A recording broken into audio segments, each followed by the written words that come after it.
Hello students, मेरे YouTube channel में आपका फिर से स्वागत है।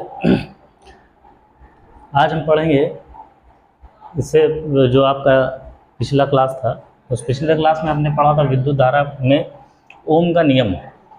ओम का नियम हम पढ़ चुके थे। आज हम आपको ओम के नियम का सत्यापन के बारे में पढ़ाएंगे कि ओम के नियम का सत्यापन कैसे किया जाता है। ठीक है, तो ओम के नियम में हम आपको थोड़ा सा रिवीजन करवाएंगे कि ओम के नियम में हम क्या पढ़े थे। तो ओम का नियम, जैसा कि आप जानते हैं कि ओम ने बताया कि यदि किसी चालक तार के भौतिक अवस्था में कोई परिवर्तन ना किया जाए, जैसा कि आप यहाँ देख सकते हैं, ये लिखा हुआ है, यदि किसी चालक तार की भौतिक अवस्था में कोई परिवर्तन ना हो। सपोज हमारे पास कोई चालक तार है और उसकी भौतिक अवस्था मतलब उसकी लंबाई, चौड़ाई, उसकी मोटाई में कोई परिवर्तन ना हो, उसको कोई ताप न दिया जाए एक्सटर्नल, तो उसकी सिरों पर उत्पन्न विभवांतर उसमें प्रवाहित धारा के समानुपाती होता है। ये आप पढ़ चुके थे। मैंने आपको बताया था कि सपोज ये हमारे पास कोई चालक तार है और इसमें ये विभवांतर की, या इसमें कोई बैटरी लगी हुई है, ये बैटरी लगा है, ये दाब कुंजी, इसको स्विच को ऑन करने पर जो धारा प्रवाहित होती है तो इसको सिरों पर उत्पन्न विभवांतर सपोज वी है। तो मैंने बताया था कि अगर इस तरह से सिचुएशन हो, और ओम ने बताया यदि किसी चालक तार के भौतिक अवस्था में कोई परिवर्तन ना हो तो उसके सिरों पर उत्पन्न विभवांतर उसमें प्रवाहित धारा के समानुपाती होता है। मतलब ये कि जो सिरों पर उत्पन्न विभवांतर है वी, वो समानुपाती है आई यानी धारा के। फिर मैंने बताया कि फिर उसके बाद यहाँ पे हम समानुपाती का चिन्ह हटाएंगे तो यहाँ पे एक कांस्टेंट आर जुड़ जाएगा जो प्रतिरोध होता है। जो कांस्टेंट आर है वो प्रतिरोध है जिसका मात्रक ओम होता है। यहाँ से अगर हम आर को रोक लें तो आई वी के अपॉन में चला जाएगा, तो R is equal to V upon I हो जाएगा। क्लियर है बात।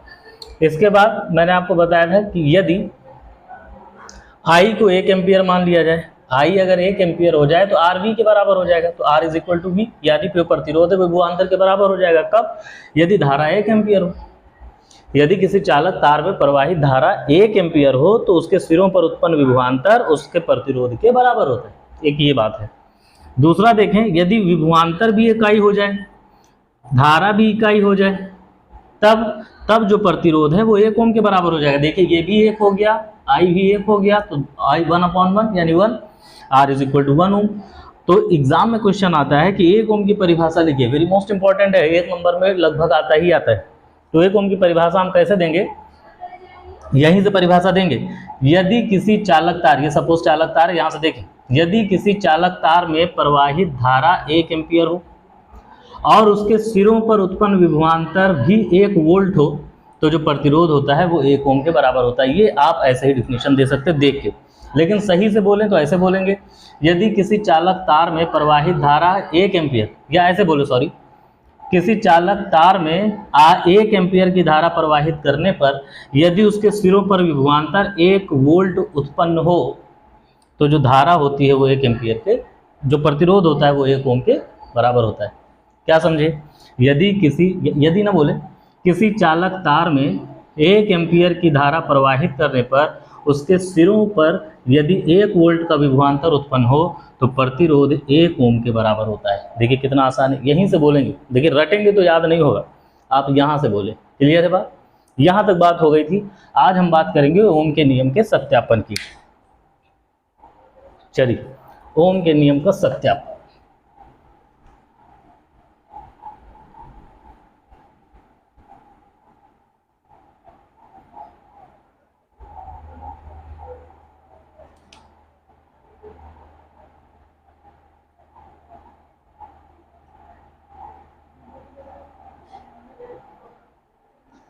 ओम के नियम का सत्यापन।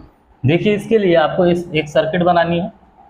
वैसे बिना सर्किट के भी कर सकते हैं, मगर अगर आप एग्ज़ाम में आए तो बना दें, अच्छी बात है।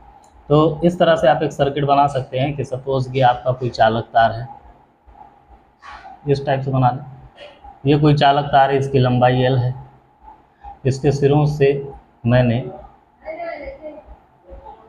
इसके सिरे से एक बैटरी जोड़ दी जिसका विभवांतर V है, या V विभवांतर की एक बैटरी जोड़ दी।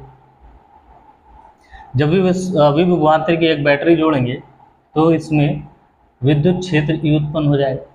इस विद्युत क्षेत्र के कारण इसमें जो इलेक्ट्रॉन होंगे उस पर जो लगने वाला बल होगा वो सपोज F हो जाएगा, और आपको पता है F is equal to E upon capital, जहाँ पे E एक आवेश पर इलेक्ट्रॉन होता है, आवेश का इलेक्ट्रॉन। E विद्युत क्षेत्र है, आपको पता है स्थिर वैद्युत में जो बल होता है इलेक्ट्रॉन पर लगने वाला जो बल होता है वो Q इंटू ई के बराबर होता है, आप पढ़ चुके हैं F is equal to Q into e. लेकिन यहाँ इलेक्ट्रॉन की बात हो रही थी, F is equal to E into e हो जाएगा, क्योंकि आवेश पर इलेक्ट्रॉन ही होता है। बात क्लियर है? इतनी बात हो गई। और इसके अनुप्रस्थ काट का क्षेत्रफल चालक का सपोज ए, इतनी बात। अब जब इसमें बल लगेगा तो इस पर जो इलेक्ट्रॉन पर बल लगेगा तो इसका अनुगमन वेग सपोज वी। इतनी बात आपको लिखना, माना करके, माना फलाना ये सब ढिमकाना जो भी है वो लिखना है, वो आप अपनी मर्जी से लिख लेंगे, यहाँ पे लिखना संभव नहीं है। मैं आपको फिर से बता दूँ लिखना कैसे है। आप लिखेंगे माना कोई चालक है, माना कोई चालक है जिसकी लंबाई L है, उसके अनुप्रस्थ काट का क्षेत्रफल A है, और उसको किसी V विभवांतर वाले बैटरी से जोड़ दिया गया, जिसके कारण उसमें विद्युत क्षेत्र E है। उस विद्युत क्षेत्र के कारण इलेक्ट्रॉन पर लगने वाला बल F है, और उस F बल के कारण उसका अनुगमन वेग Vd है। क्लियर? ये आप लिख लेंगे। वैसे आप लैंग्वेज को अपनी मर्जी से लिख सकते हैं, कैसे भी करके, उसकी कोई प्रॉब्लम नहीं। जरूरी मैंने जैसे बोला वैसे आप लिखें, आप जैसा भी आपको समझ में आ रहा है लिखने बस सही होना चाहिए। इतनी बात लिखेंगे। इसके बाद जो इसका सत्यापन स्टार्ट करेंगे वो ऐसे कुछ स्टार्ट करेंगे कि सबसे पहले हम यहाँ से जो पहली बात करेंगे वो विद्युत क्षेत्र की तीव्रता की बात करेंगे। तो आपको पता है कि विद्युत क्षेत्र की तीव्रता, या आप देखें विद्युत क्षेत्र की तीव्रता E असल में होता क्या है, वो बल। असल में वो विद्युत क्षेत्र की तीव्रता क्या होती है, बल। और आपको ये भी पता है कि जो V होता है विभव, वो किया गया कार्य होता है। आपको पहले चैप्टर में पढ़े होंगे कि अनंत पर रखे किसी एकांक आवेश को विद्युत क्षेत्र के अंदर किसी बिंदु तक लाने में किया गया कार्य जो होता है वो विभव के बराबर होता है। ये विद्युत क्षेत्र है, ये अनंत पर कोई एकांक आवेश रखा है, उस एकांक आवेश को विद्युत क्षेत्र के अंदर तक लाने में जो किया गया कार्य W होता है वही विभवांतर होता है। यानी विभवांतर जो है, विभव जो है या विभवांतर, वो V इज इक्वल टू कार्य W के बराबर होता है। यानी विभव कार्य ही होता है, लेकिन कौन सा कार्य, अनंत से विद्युत क्षेत्र तक लाने में किया गया कार्य।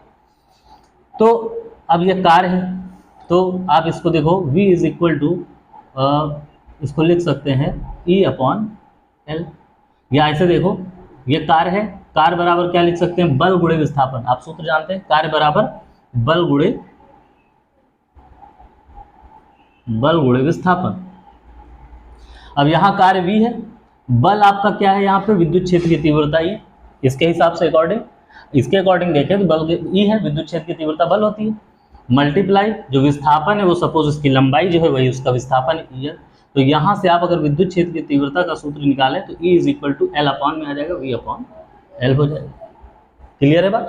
तो यहीं से हम बात को शुरू करेंगे, कैसे, लेकिन इसको सिस्टमैटिक लिखेंगे। पहले ऐसे लिखेंगे कि चालक तार में उत्पन्न विद्युत क्षेत्र, यहीं लिखेंगे नंबर एक क्या क्या डालें, ऐसे लिखें, सत्यापन। कैसे? चालक में उत्पन्न विद्युत क्षेत्र E is equal to V upon L। Equation number first मान लीजिए। यहाँ से मैं बता चुका हूँ डिटेल कहाँ से आएगा ये, और ये E is equal to V by L कहाँ से आया ये मैं बता चुका हूँ। क्लियर है बात? यहाँ पे एक बार अगर आपको नहीं समझ में आया तो रिवाइंड करके पीछे से देख लेंगे फिर से।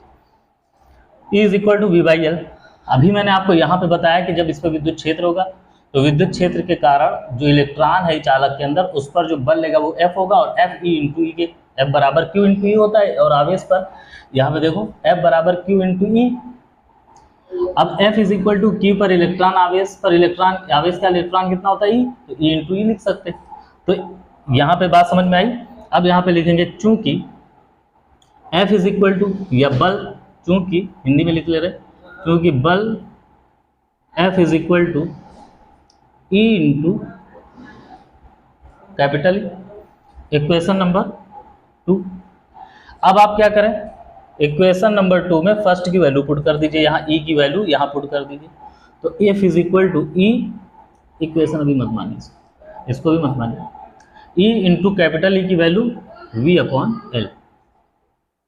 क्लियर? इतनी बात में किसी को अगर कोई डाउट हो तो वो कमेंट में कर सकता है, कोई प्रॉब्लम, बहुत आसानी से मैं इसको आपको समझा रहा हूँ। इसके बाद मैं यहाँ आता हूँ क्योंकि इसके नीचे शायद आपको दिखेगा नहीं। अब देखिए एफ के बाद, इसके बाद हम क्या करते हैं, चूंकि आपने एक सूत्र पढ़ा है, यहाँ पे मैं बता रहा हूँ, चूंकि एफ बराबर आप पढ़ चुके हैं एम ए, यहाँ से अगर मैं ए की बात करूँ तो एम एफ के बट्टे में आ जाएगा। तो यहाँ पे ऐसे लिखेंगे, चूंकि त्वरण a is equal to F upon M होता है, एफ अपॉन एम होता है, और एफ की वैल्यू यहाँ से आप यहाँ पुट कर देंगे।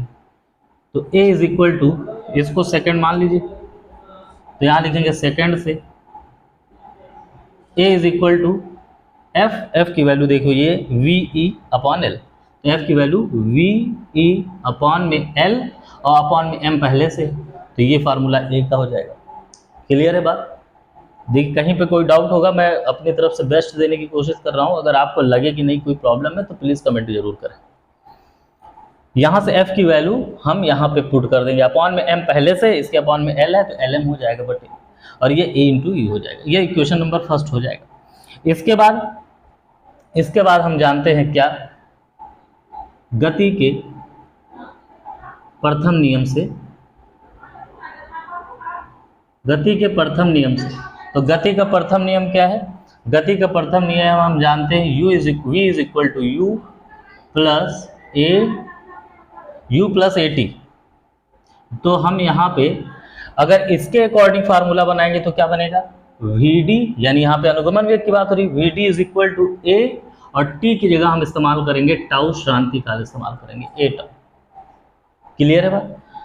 अब यहाँ पे जो प्रारंभिक वेग u है वो शून्य के बराबर हो जाएगा, यानी Vd is equal to 0 plus a की वैल्यू यहाँ से पुट कर दीजिए Ve अपॉन में ml और इंटू टाउ, ये आ जाएगा अनुगमन वेग Vd।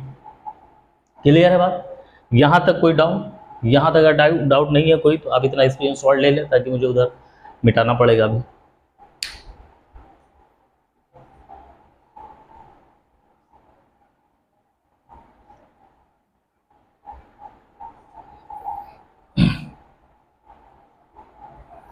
यहाँ तक कोई डाउट हो किसी को तो बताए।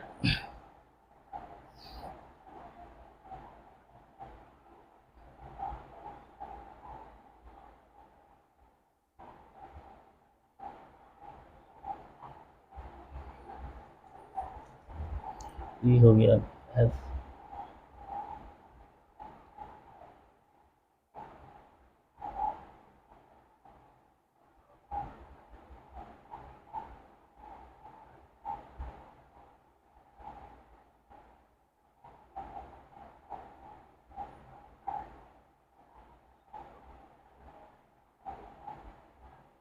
ठीक है। इसके बाद चूंकि हम जानते हैं I is equal to M E A V D, धारा तथा अनुगमन वेग में संबंध, ये हम जानते हैं। यहाँ पे आप वैल्यू पुट कर दीजिए, देखिए I, अब देखिए हमको प्रूफ क्या करना है, ओम का नियम। चलिए पहले वैल्यू पुट कर दीजिए एम ई ए और वी डी की वैल्यू यहाँ से पुट कर दीजिए। तो वी डी की वैल्यू क्या है, वी ई अपॉन में एम एल इंटू टाउ। अब देखिए आप क्या हो जाएगा, यहाँ पे ई दो बार हो गया तो ई स्क्वायर हो जाएगा, और यहाँ से ए को अपॉन में ले लीजिए, क्यों ले रहे हैं अभी आपको पता चल जाएगा। तो हो जाएगा एम ई स्क्वायर ए टाउ अपॉन में एम एल, इतनी बात हो जाएगी। अब आप इसको पलट दीजिए, चूंकि ये ए ऊपर जाएगा अपॉन आई हो जाएगा। नहीं, कहीं पे कोई मिस्टेक हो रही है।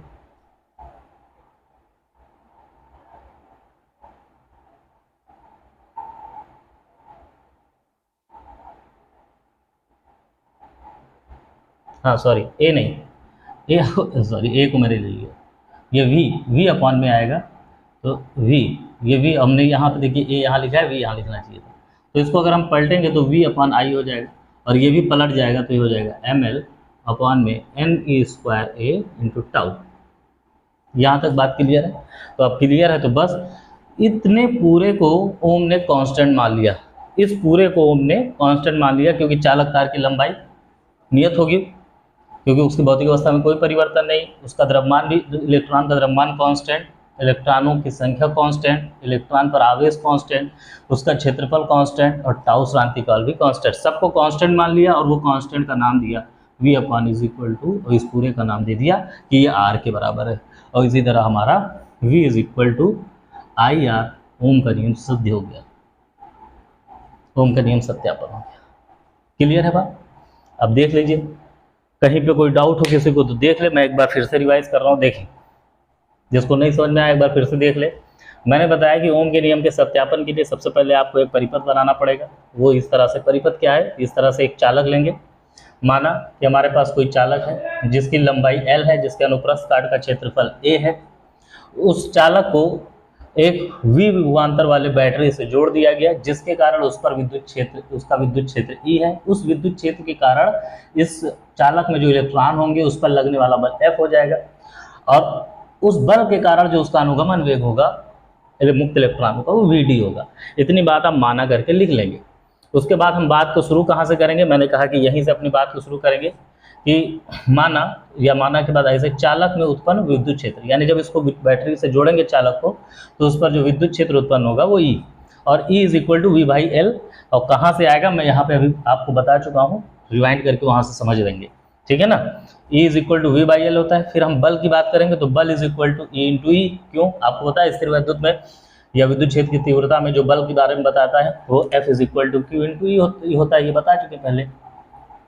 आवेश गुणे विद्युत क्षेत्र की तीव्रता बल के बराबर होती है। तो एक आवेश जो है इलेक्ट्रॉन पर आवेश E होता है, तो F इज इक्वल टू ई हो जाएगा, चाहे Q लगाए चाहे E लगाए, तो E इंटू ई।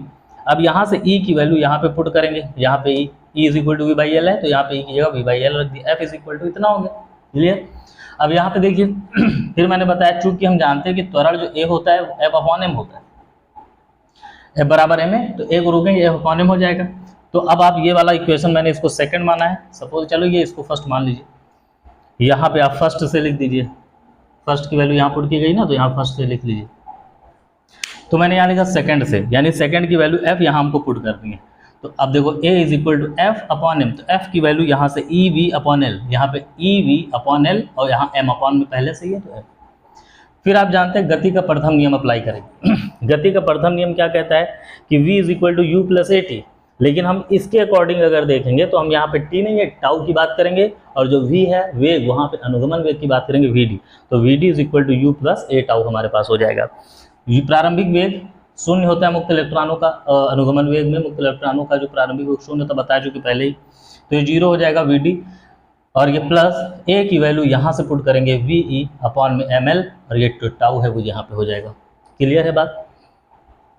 अब देखें आप यहाँ से, चूंकि हम जानते हैं धारा तथा अनुगमन वेग में संबंध मैंने आपको पढ़ाया था, I is equal to NeAVd, ये मैंने आपको बताया था। तो चूंकि हम जानते हैं ये, तो यहाँ से देखिए I is equal to NeA, और Vd की वैल्यू हम यहाँ से ये पुट कर देंगे, यहाँ पे पुट कर दिया गया। तो अब देखिए यहाँ पे E दो बार हो गया तो E स्क्वायर हो जाएगा, और I के अपॉन में V को ले आओ, क्योंकि हमको पता है R बराबर V अपॉन I होता है, तो हम I अपॉन V हो गया is equal to NE square A, और टाउ बचेगा, अपॉन में ml बचा। अब इसको मैंने पलटा, क्यों? क्योंकि R बराबर सूत्र हम जानते हैं V अपॉन I होता है, ना कि I अपॉन V। तो इसको जब हम पलटेंगे, यानी V ऊपर I नीचे, तो इधर भी पलट जाएगा, ml ऊपर और NE स्क्वायर टाउ अपॉन में आ जाएगा। अब ओम ने कहा कि ये जो पूरी चीज़ें हैं, जितनी भी फिजिकल वैल्यूज़ या जो भी वैल्यूज़ यहाँ लिखी हैं, सब कांस्टेंट मान ली गई और उसको R कह दिया। तो V upon I is equal to R, और ये आई R के अपॉन मल्टीप्लाई में चला जाएगा, अपॉन में है, तो V is equal to I R, और यही ओम के नियम का सत्यापन हो गया। क्लियर है बात? कहीं पे कोई प्रॉब्लम हो, कहीं पे कोई दिक्कत आ रही हो, तुरंत बताइएगा सर ये नहीं समझ में आ रहा है, हम उसको फिर से बता देंगे। क्लियर हो बात? तो अब आप इसको देख लीजिए, स्क्रीनशॉट ले लीजिए, फिर इसको मिटाया जाए।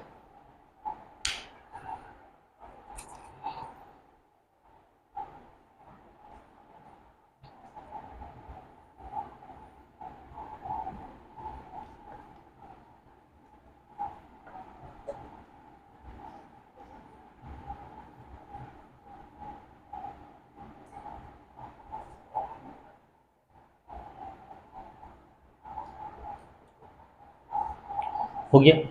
चलिए अब देखिए R की वैल्यू क्या आई थी, आर को प्रभावित